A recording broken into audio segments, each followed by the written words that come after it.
Honeytrap.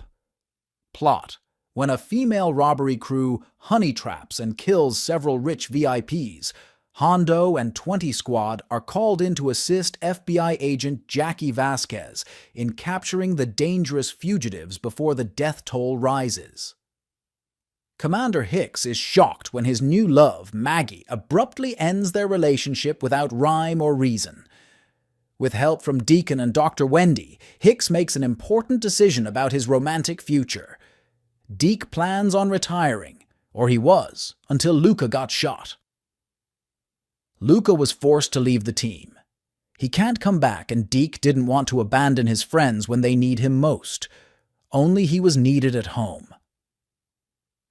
He was only considering retiring because his family has been struggling since Annie returned to work. The kids weren't doing well with two working parents. They were used to someone being there for them whenever they need, and Deke couldn't ask his wife to give up her job when she already did that. She left law school when they got married.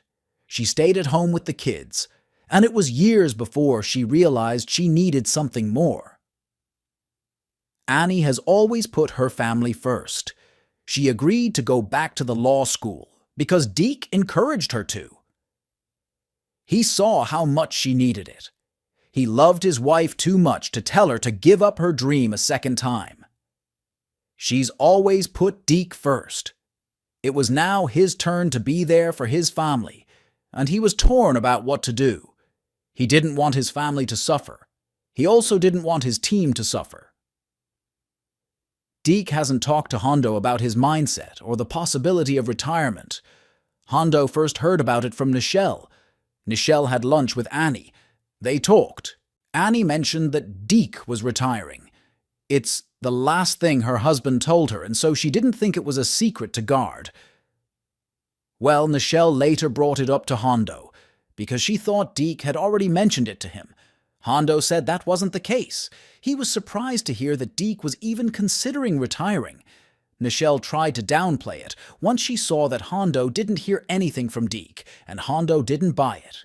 He brought it up with Deke when they became involved in a hostage situation. Some doomsday preppers kidnapped a waitress. The preppers were Jeb and Grant Weber. They were brothers. Their whole family were doomsday preppers.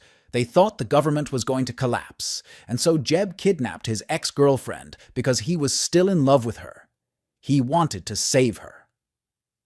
She knew he was crazy.